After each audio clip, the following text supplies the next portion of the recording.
예배 사색이라는 책이 있습니다. 예배 사색이라는 책이 있는데 이 책에 보면은 이 책을 쓰신 분이 역사적으로 굉장히 유명한 두 개의 은그릇 유물을 서로 비교를 하면서 신에 대한 인간의 생각을 두 가지 신관을 가지고서 비교를 하고 있는 것을 볼 수가 있습니다. 이 두 개의 은그릇 중에 하나는 덴마크에서 발견된 주전 1세기에서 2세기경에 만들어진 유물인데 이것은 군데스트럽 가마솥이라고 하는 은으로 만들어진 가마솥입니다. 그리고 또 다른 하나는 아일랜드에서 주후 8세기경에 발견되어진 유물인데 이것은 아르다 성배라고 하는 것입니다. 군데스트롭이라고 하는 이 가마솥은 그곳에 신들과 용사들이 새겨져 있는데 어떤 신이 새겨져 있느냐면 요리를 하는 신이에요. 근데 요리를 하는 신이 인간들을 기름가마에다가 막 집어넣고 있는 그런 형상이 새겨져 있습니다. 다시 말하면 인간의 희생을 요구하는 신의 모습을 상징적으로 보여주고 있는 거죠. 그런가 하면 아르다 성배는 아일랜드 사람들이 기독교로 개종을 하고 난 후에 성전에서 성찬 예배를 드릴 때에 이 성찬을 할 때 쓰여지는 성배, 예수 그리스도의 피를 상징하는 이 피를 담는 포도주를 담는 그릇이죠. 이 성배를 만들었는데 이 성배가 은으로 만들어져 있고 거기에 아주 섬세하고 아름답고 화려하게 조각이 되어져 있습니다. 여기에는 예수님의 12 사도의 이름이 새겨져 있고 거기에 십자가가 새겨져 있습니다. 이 성배가 우리에게 보여주고 있는 것은 무엇을 말하고 있느냐? 신이 인간을 사랑해서 인간을 위하여 자기를 희생하고 있는 모습을 그리고 있는 거죠. 다시 말하면 인간에게 희생을 강요하는 신이 아니라 자기를 인간을 위해서 희생하는 신을 보여주고 있는 겁니다. 이것은 이 세상의 모든 종교들과 기독교의 가장 큰 차이점을 아주 극적으로 대비해서 보여주고 있는 것이라고 할 수 있습니다. 세상의 모든 신들과 종교들은 뭐죠? 인간의 희생을 강요합니다. 인간이 헌신적으로 자기를 희생해서 신을 사랑해 주기를 강요하고 있는 거죠. 반면에 우리 기독교는 어떻습니까? 예수 그리스도께서 십자가를 지시고 우리를 대속하는 대속제물이 되어주고 자기를 온전히 희생해서 우리의 죄를 사하시고 구원을 얻게 하시고 원래 멸망을 받아야 될 우리가 영원한 생명을 가지고 영원한 날을 살아갈 수 있도록 하나님 우리를 베풀어 주신 거죠. 그러니까 우리 기독교의 신과는 뭐예요? 철저하게 신이 자기를 희생하는 것이고 이 세상의 신과 종교들은 뭐예요? 인간이 자기를 희생해서 신을 기쁘게 하는 것입니다. 창조주이신 하나님은 스스로 계시는 하나님이십니다. 왜요? 창조주이기 때문에 그렇습니다. 창조주이기 때문에 어떤 존재에 의해서 하나님이 존재하는 것이 아니라 하나님은 본래가 스스로 계시는 분이에요. 그래서 우리가 특별히 하나님을 예배하지 않는다고 해서 하나님이 영광을 못 받으신다? 아니요. 우리가 예배드리지 않아도 하나님은 하나님이 지으신 피조 세계를 통해서 얼마든지 스스로 영광을 받으시는 분입니다. 그럼에도 불구하고 하나님께서 오늘 그리스도인들 예수 그리스도의 십자가로 말미암아 하나님과 다시금 관계가 회복되고 하나님을 믿는 모든 사람들에게 하나님께서 예배를 드리라고 말씀하십니다. 그리고 하나님은 이 예배를 통해서 우리를 만나 주시겠다고 말씀하십니다.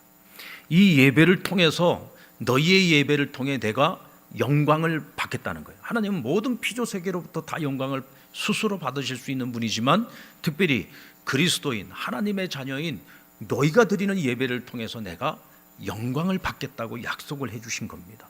할렐루야. 오늘 여러분이 드리는 이 예배가 하나님께 영광이 되는 것입니다.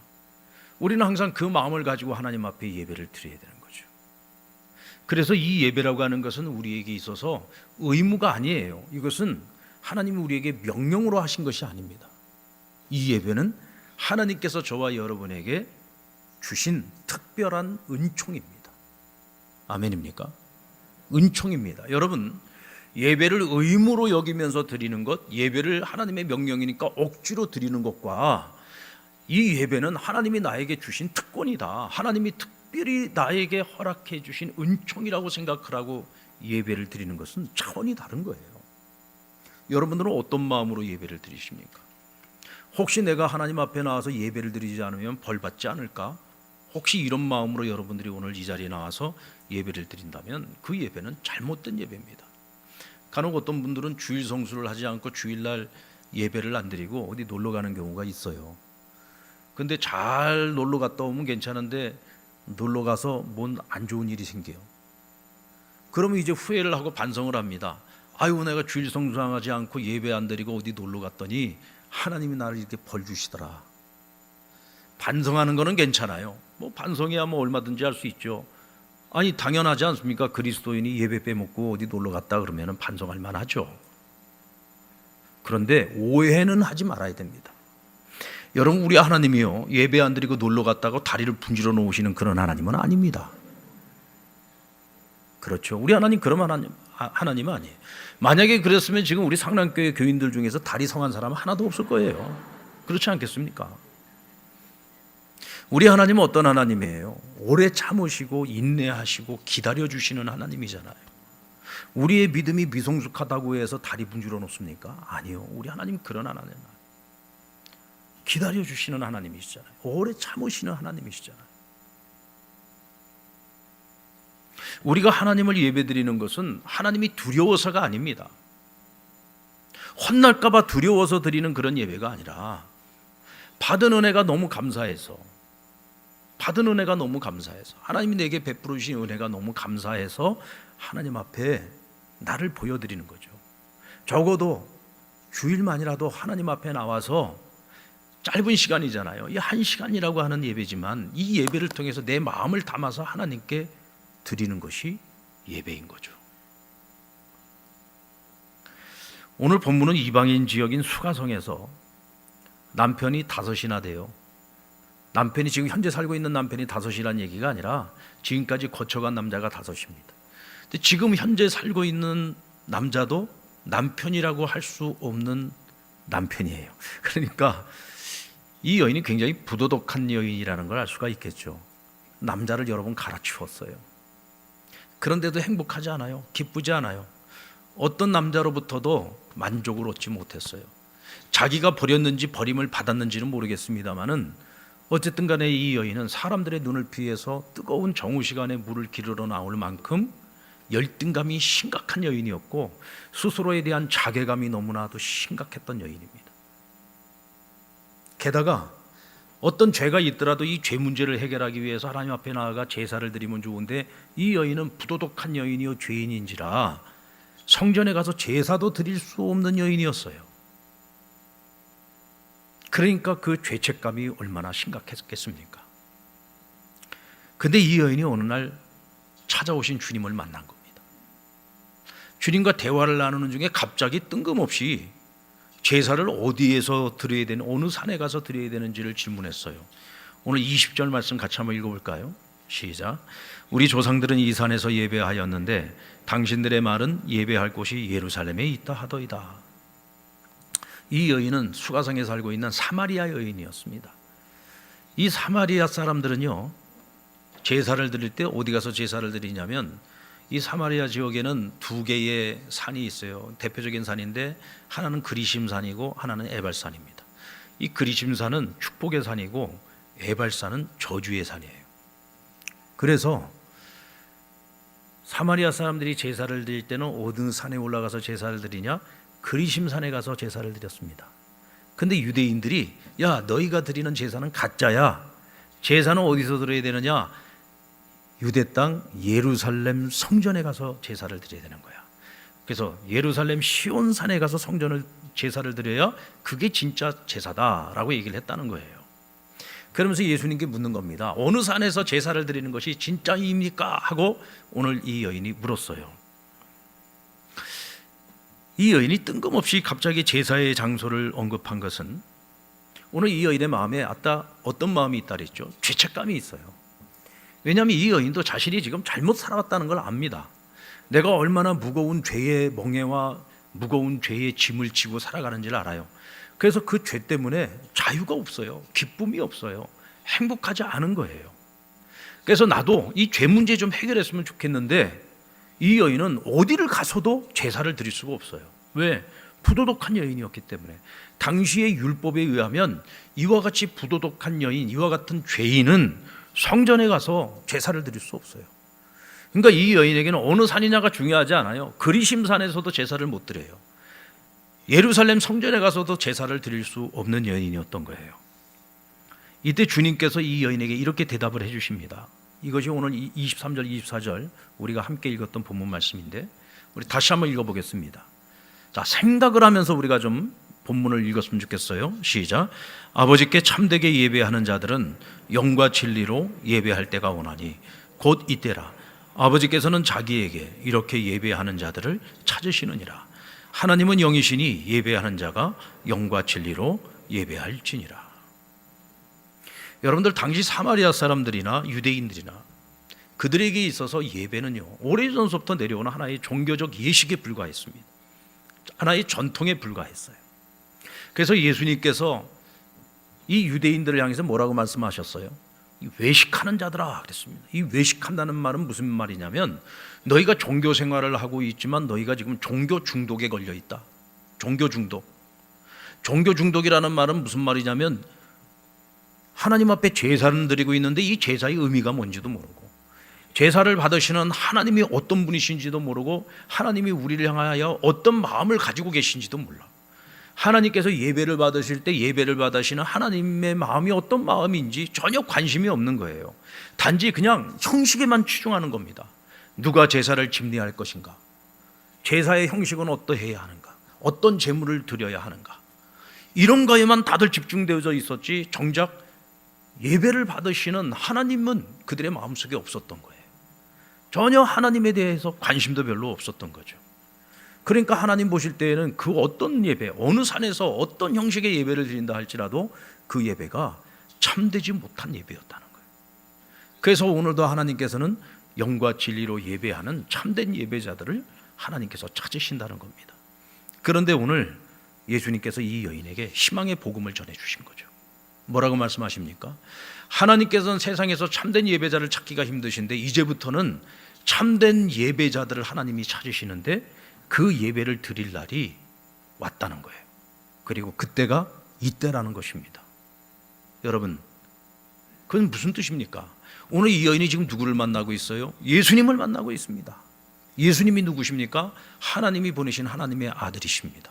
이제 이 예수님께서는 온 인류를 위하여 자기 한 몸을 십자가에 매달려서 희생하셔야지 될 뿐입니다.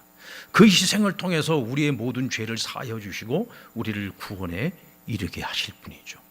그래서 이제는 이 예수 그리스도를 믿는 믿음으로 나아가게 되면 내가 어떤 죄를 가지고 있든지 성전에 나아가서 하나님을 예배할 수 있게 되는 거예요. 이 여인은 지금까지 그 죄 때문에 성전에 나가서 예배를 못 드리는 여인이었잖아요. 그런데 이제는 예수님 때문에 진리이신 예수님이 십자가를 나중에 의지하게 되면 누구든지 성전에 나가서 하나님께 예배를 드릴 수 있는 거예요. 제사를 드릴 수 있는 것입니다. 그것을 통해서 우리가 하나님이 주시는 그 한없는 은혜를 누리는 자들이 될 수 있다는 거죠. 할렐루야. 자, 그러면 참된 제사는 대체 뭐냐? 참된 예배란 대체 무엇인가? 오늘 예수님께서 말씀해 주지 않았습니까? 영과 진리로 드리는 예배다라고 말씀하십니다. 영과 진리로 드리는 예배란 하나님이 무서워서 예배를 드리는 것도 아니고 혼날까 봐 드리는 것도 아니고 내가 저주를 받을까 봐 저주를 피하기 위해서 제사를 드리는 것이 아니라 내가 이미 받은 은혜, 구원의 은혜에 감사하고 감격하는 마음으로 주님의 십자가를 묵상하면서 이 십자가가 아니었으면 나는 여전히 죄 가운데서 살아야 되고 여전히 저주받은 인생을 살아가야 되는, 내가 예수님의 이 십자가 덕분에 내가 이제는 하나님 앞에 나와 제사를 드리고 죄사함과 구원과 영원한 생명을 얻어서 하나님의 자녀로 살아간 것에 감사함으로 예배를 드리는 것. 그래서 진심을 다하여 드리는 예배가 영과 진리로 드리는 예배인 것입니다. 2003년 뉴욕에 있는 홀리 크로스 처치라고 하는 교회가 있는데 이 교회가 2번이나 도적질을 당했어요. 한 번은 헌금함을 탈취당했습니다. 그리고 3주 후에 그곳에 120m 길이에 무게가 한 90kg 정도 나가는 예수님의 동상이 있는데 그 예수님 동상을 훔쳐갔어요, 도둑들이. 근데 그 예수님의 그 동상이 이렇게 붙어 있는데 본래는 십자가, 나무로 된 십자가가 있고 그 십자가에다가 예수님의 그 동상을 걸어놨는데 동상만 가지고 가고 십자가는 그냥 남겨두고 간 거예요. 그 교회 건물을 관리하던 데이비스 제임스라는 분이 인터뷰를 하면서 이런 재미있는 말을 했습니다. 도둑들이 십자가는 두고 예수님만 훔쳐갔습니다. 이 도둑들이 예수님을 원한다면 십자가도 가져가야 하는 걸 몰랐던 것 같습니다. 여러분, 십자가 없는 예수님이 무슨 의미가 있습니까? 저희 이번에 이제 대원교회 부흥회를 다녀왔는데 그 목사님 방에 이 목사님이 이제 전 세계를 다니면서 그 나라마다 십자가들이 다 있더라고요. 이제 그 십자가를 하나씩 가지고 와서 방에다가 쭉 걸어놨어요. 참 그것도 나름대로 의미가 있더라고요. 제가 십자가를 쭉 보다 보니까 새카만 십자가인데 거기 십자가는 없고 예수님만 이루고 있는 형상인 거예요. 십자가가 없어요. 내가 이 십자가는 어디서 가져왔냐 그랬더니 아프리카 탄자니아에서 이 십자가를 가지고 왔대. 근데 내가 보니까 십자가는 없는데 예수님 그 자체가 십자가라는 거예요. 딱 보니까 예수님이 십자가 모양으로 이렇게 하고 계시는 모양이더라고요. 그래서 제가 그걸 보면서 이게 참 특이하고 신기하다. 그러면서도 한편으로는 제 마음에 무슨 생각이 드냐면, 그래도 십자가가 없는 예수님이 무슨 예수님인가? 십자가가 없는 예수님이 우리에게 무슨 의미가 있는가? 여러분, 그렇지 않습니까? 십자가 없는 예수님이 우리에게 무슨 의미가 있어요? 많은 사람들이 예수님은 좋아하는데 십자가는 싫어합니다. 어떤 예수님을 좋아하나요? 하나님의 아들로서 전능하신 하나님, 만병의 치유자가 되시는 하나님, 위로자가 되시는 하나님, 권능자가 되시는 하나님, 우리 인생의 모든 문제를 해결해 주실 수 있는 예수님, 막 그런 예수님은 너무 좋아요. 근데 예수님의 십자가는 싫어. 더군다나 그 십자가를 나의 십자가로 알고 내가 자기 십자가를 지고서 주님이 걸어가신 그 십자가의 길을 따르는 건 더더욱 싫어. 쉽게 말씀드리면 내가 복받고 평안하게 살아가는 것은 좋아, 예수 믿어서. 그런데 예수 믿고 주님이 걸어가신 그 어렵고 힘든 십자가의 길을 따라가는 것은 싫은 거예요. 영광은 좋은데 고난은 싫은 거죠. 그런데 여러분, 고난이 없는 영광이 어디 있습니까? 십자가 없는 부활이 없잖아요. 십자가 없는 영광은 없는 거죠. 그래서 우리는 항상 예배를 드릴 때 어떤 곳에서 누구와 예배를 드리고 어떤 예배를 드리든지 항상 예배의 중심은 예수님의 십자가가 돼야 되는 거예요. 저는 우리 장로교, 우리 종교개혁을 일으킨 칼빈 선생님 다 좋은데 한 가지 제가 좀 못마땅한 게 한 가지 있어요. 제가 못마땅하다고 해서 그게 이렇게 큰 영향을 미치지는 않겠습니다만은 좀 한 가지 좀 못마땅한 게 있는데, 우리 칼빈 선생님이 너무 많이 없애버렸어요. 이 로마 캐톨릭이 너무 이런 성상 숭배를 많이 해가지고 그림이라든지 이런 동상이라든지 이런 석상, 목상 이런 것들 너무 많이 만들어놔가지고 그게 이제 우상 숭배가 될 수 있다라는 이유 때문에 교회 안에 모든 성상 형상을 싹 다 없애버린 거예요. 여러분들, 우리 교회 이 벽면에 보면은 스테인글라스가 있잖아요. 이 스테인글라스에 보면은 성경에 있는 내용들을 이렇게 그림으로 해놓은 거예요. 근데 요한 칼빈 선생은 저런 스테인글라스에 있는 그림마저도 싹 다, 왜냐하면 저게 우상 숭배가 될 수 있다는 거예요. 심지어는 십자가도 교회 안에 못 걸고 했어요. 잘못하면 십자가도 우상 숭배가 될 수 있다는 거죠. 근데 저는 그 부분에 있어서는 저는 조금 반대하는 입장입니다. 왜냐하면 우리가 말로써 듣는 하나님의 말씀, 하나님의 메시지도 중요하지만 한편으로는 눈으로 보여지는 말씀도 굉장히 중요하거든요. 사람은 오감을 가지고 있어서 이 청력으로 듣는 것만으로 우리가 받는 은혜에는 한계가 있죠. 눈으로 보는 것도 굉장히 중요한 겁니다. 여러분들, 만약에 오늘 제가 이 자리에 없고 오디오로만 여러분들에게 설교가 나간다고 생각을 해보세요. 오디오로만 여러분이 듣는 설교와 여기 제가 이렇게 서서 여러분들에게 몸짓 발짓 해가면서, 발짓은 안 하지만 이렇게 손짓을 하고 이렇게 몸짓을 하면서 여러분들에게 이렇게 설교를 하는 것과, 그래서 여러분들에게 시각적으로 청각적으로 교감을 하면서 설교를 하는 것과, 여러분들 그냥 이렇게 앞만 보고 있고 아무것도 없는 상태에서 그냥 설교만 듣는다, 이거는 완전히 다른 차원이 다른 거잖아요. 우리가 교회당에 딱 들어오는데 앞에 딱 십자가가 있어요. 그냥 십자가를 바라보는 것만으로도 주님의 십자가 덕분에 제가 죄사함 받았고, 주님의 십자가 덕분에 내가 구원을 얻었고, 내가 주님의 십자가 덕분에 하나님의 자녀가 되었고, 주님의 십자가 덕분에 내가 한 주간도 주님과 함께 동행하면서 살다가 오늘 이곳에 왔습니다. 눈으로 보여지는 것도 굉장히 중요한 거예요.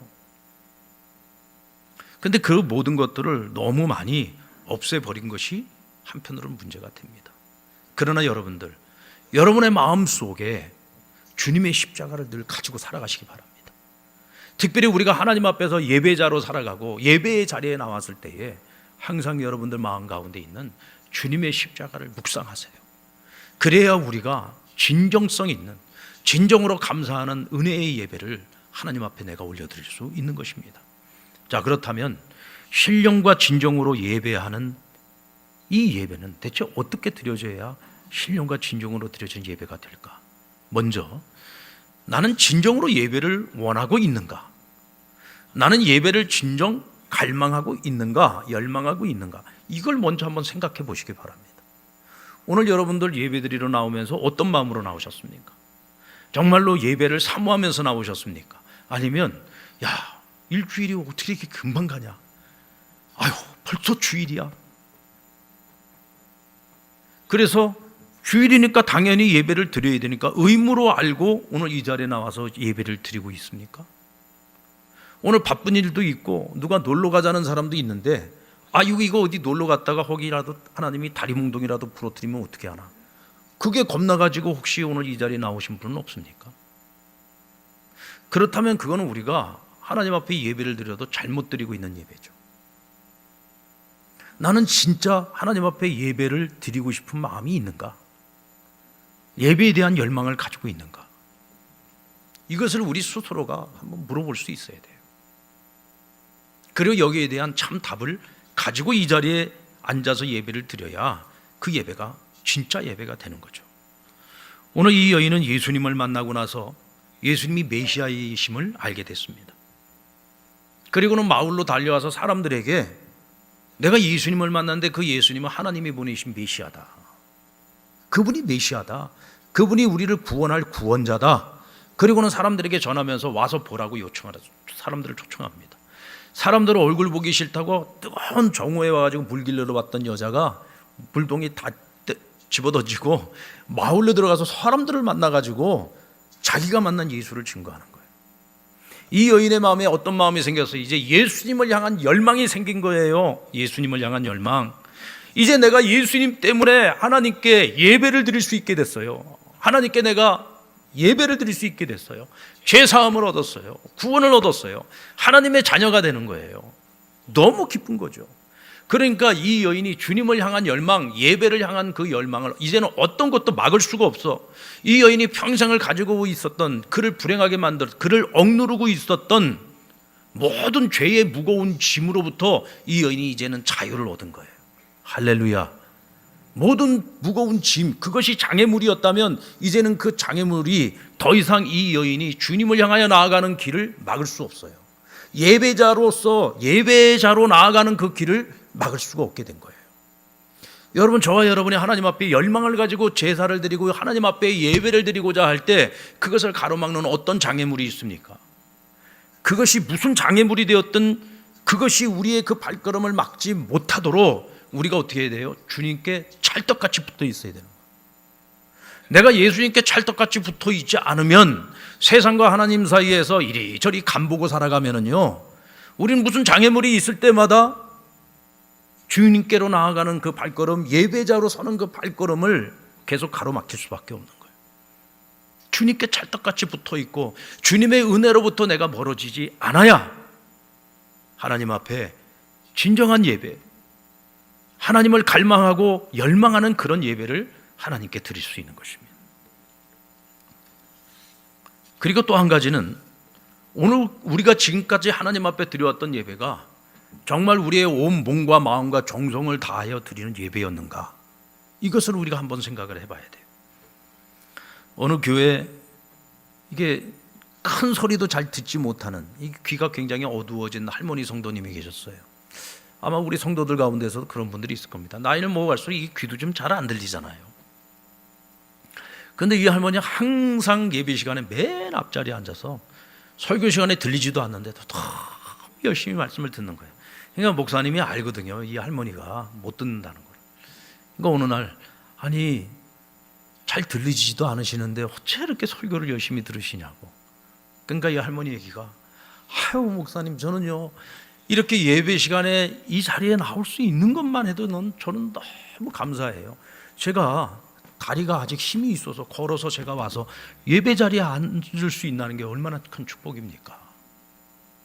그리고 목사님 설교가 잘 들리지는 않지만 오늘 목사님 설교 본문이 어디인지 미리 찾아서 성경을 한번 읽어보고 그리고 저 목사님 입술을 가만히 이렇게 보고 있으면 내가 예전에 잘 들렸을 때 내가 말씀 듣고 은혜 받았던 것들이 하나하나 추억이 생각이 나서 그냥 목사님 설교 시간에 입만 보고 있어도 자기는 너무 행복하다는 거예요. 그러니까 나는 이 자리 예배하는 자리 우리 성도들이 함께 예배하는 이 자리에 함께 하고 있는 것만으로도 나는 너무 행복하고 이것이 자기의 특권이라는 게 특권. 의무가 아니라 이게 나에게 주어진 하나님이 내게 주신 특권이라는 거예요. 예배 자리에 내가 있을 수 있다는 거 이건 특권이다. 할렐루야. 그래서 잘 들리지 않지만 나는 내가 할 수 있는 한 최선을 다해 일찍 나와서 그것도 맨 앞자리에서 열심히 예배에 집중하면서 그렇게 하나님 앞에 예배를 드린다는 거죠. 여러분 이해하는 것이 중요할까요? 함께 하는 것이 중요할까요? 어느 게 더 중요할까요? 예수님 제자들 3년 동안 예수님과 동행했는데 늘 책망 들었던 게 깨닫지 못한다고 책망 들었잖아요. 자, 그런데 예수님이 그들을 버리지 않았어요. 내쫓지 않았어요. 주님이 그들을 떠나시지 않았어요. 끝까지 함께 하셨습니다. 왜 그렇습니까? 여러분 인간이 하나님의 뜻을 온전히 이해한다는 것은 거의 불가능에 가깝습니다. 3년 주님과 함께 했다고 해서 어떻게 다 이해를 하겠어요? 주님이 그들을 이해해 주시는 거예요. 그러면서 기다려 주시는 겁니다. 그러나 한 가지 잊지 않으셨던 것이 있어요. 뭐냐? 함께 하는 거였습니다. 주님이 끝까지 제자들과 함께 하니까 나중에는 제자들이 때가 되니까 이해가 돼요. 그렇게 이해 못한다고 혼났는데 어느 순간에 다 이해가 되는 거예요. 어느 순간에 그것이 다 깨달아지는 거예요. 그래서 나중에는 믿음만 가진 것이 아니라 주님이 걸어가신 그 길을 뒤따르지 않았습니까? 우리 교회 새가족들 중에 신앙생활 처음 시작하시는 분들이 있는데 이제 새가족 교육하다 보면 저한테 목사님 예배는 어떻게 드려야 돼요? 목사님 기도는 어떻게 해야 돼요? 예배요? 예배는 이렇게 드려야죠. 기도는요 이렇게 드려야죠. 최대한 쉽게 제가 가르쳐 드립니다. 그러면 너무 좋아하세요. 그런 거였네요. 내가 진작에 그걸 알았으면 내가 하나님께 기도를 더 열심히 했을 텐데. 몰라서 기도를 못했지만 기도가 잘 못했지만 그래도 어쨌든 간에 함께하는 자리에 늘 있다 보니까 어느 날 기도가 무엇인지를 배우고 알게 된 거예요. 깨닫게 된 거예요. 그러니까 이제는 기도하는 시간이 더 즐거워져요. 더 행복해진 거죠. 예배가 뭔지 잘 몰랐어요. 초신자 때 예배가 뭔지 어떻게 잘 모르잖아요. 그러나 어쨌든 간에 예배를 꼭 드리는 것이 중요하다는 걸 배워서 열심히 예배 자리에 함께 참여했어요. 함께 한 거예요. 그러다 보니까 말씀을 통해서 어느 날 예배가 무엇인지도 배우게 되고 예배가 우리에게 얼마나 큰 은혜인지 이것이 우리에게 주어진 얼마나 큰 특권인지를 알고 나니까 그전보다 그것을 깨닫는 순간서부터 예배가 너무 행복한 거야. 너무 즐거운 거야. 1시간이라는 시간이요 전혀 지겹지 않아. 금방 시간이 지나가 버린 거예요. 여러분들 지금 설교 듣는데 시간이 지금 굉장히 지겨우세요? 지겨우세요? 왜 지겨운 표정을 가지신 분이 한두 분 보이시네. 알고서 말씀을 들으면은요 시간 가는 줄 몰라요. 시간 가는 줄 몰라요. 제가 부흥회 가면은 보통 1시간에서 1시간 10분 설교합니다. 이번에 제가 대원교회 가서 설교하는데 1시간에서 1시간 10분 설교를 해요. 1시간에서 1시간 10분 설교를 하는데 그 시간이요 정말 순식간에 지나갑니다. 말씀을 전하는 저나 듣는 자들이나 결국은 뭐냐면 이게 중요해요. 마음이 중요한 거예요. 마음의 준비가 안 돼 있고 은혜 받을 준비가 안 돼 있고 그냥 마지못해서 와서 앉아 있으면은요 그렇게 시간이 안 가요. 근데 내가 사모하고 열망하는 마음으로 은혜 받고자 하는 마음을 갖고 이 자리에 있으면은 어떤 분은 그럽니다. 목사님 설교를 왜 이렇게 빨리 끝내요? 설교 좀 더 해주세요 라고 얘기하는 분들이 별로 없습니다만은 그래도 그런 분들이 있어요. 아, 좀 더 해주세요. 왜 이렇게 빨리 끝나요? 여기 지금 웃으신 분들은 다 왜 빨리 안 끝내나 지금 하시는 분들. 마음이 중요한. 함께 하면 깨달아져요. 깨달아지면 더 즐거운 거예요. 예배도 즐겁고 기도 시간도 즐겁고 말씀 시간이 즐겁고. 얼마 전에 제가 넷플릭스에서 만든 다큐멘터리, 그 1년 전에 세상을 떠난 엄지호 셰프의 다큐멘터리인데요. 밥정이라고 하는 다큐멘터리를 제가 봤어요. 1시간 20분짜리인데 여러분들 기회가 되면 꼭 한번 보셨으면 좋겠어요. 저는요 이게 한편의 설교를 보는 것 같았어요. 설교를 마치 보는 것 같았어요. 이분은 예수 믿는 분이 아니에요. 불신자예요. 이분의 별명이 뭐냐면 방랑 셰프입니다. 방랑 셰프. 우리 대한민국의 오지를 돌아다니면서 우리나라의 식재료들을 찾아 헤매고 자연에서 나온 식재료를 가지고 음식을 만드는데 기가 막힌 창작물을 만들어냅니다. 그리고 그것을 그곳에 살고 있는 상간오지의 할아버지 할머니들에게 식사를 만들어서 대접을 하면서 정을 쌓아가는 거예요. 그래서 밥정이에요. 밥정. 이분이요 우리 국내에서만 유명한 분이 아니라 저 세계적으로 한국을 대표하는 유명한 셰프입니다. 뭐 유럽의 그런 뭐 고위 인사들이 함께 모인 그런 자리에서 이분을 특별히 초청을 해가지고 그렇게 해서 한번 뭐 그 음식 이런 푸드 페스티벌을 하는 그 정도로 아주 유명한 분이에요. 근데 이분이 3살 때 이 가정에 어떤 문제가 있어가지고 어머니가 이분을 어느 집에다가 맡겨놓고 돌아가는 길에 교통사고로 세상을 떠났어요. 그러니까 이분은 어머니, 자기를 길러준 어머니에 대한 정은 있는데 자기를 낳아준 어머니에 대한 정이 없는 거예요. 근데 그 정을 너무너무 그리워하는 거예요. 자기를 낳아준 어머니를 이미 돌아가신 것을 알면서도 상간오지 온갖 곳을 돌아다니면서 그 어머니를 찾는 거예요. 말하자면 마음으로 그리움으로 찾는 거죠. 그러면서 그 오지에서 만났던 그 할머니들을 마치 자기 어머니처럼 생각을 하고 그분들에게 내 어머니에게 대접하지 못했던 식사를 정성껏 준비해서 그 할머니들을 대접하는 게 자기 어머니를 대접하는 마음으로 대접을 하고 그분들하고 밥으로 정을 쌓아가요. 인연을 만들어 갑니다. 경남 산청의 어느 할아버지 할머니 정말 오지 중에 오지인데 그곳에 가서 그분들하고 만나서 인연을 쌓게 됐어요. 뭐 인연이라고 하는 것이 뭐 그렇게 바쁜 분이 얼마나 시간이 많이 있어서 자주 만났겠습니까? 뭐 몇 차례 만났겠죠.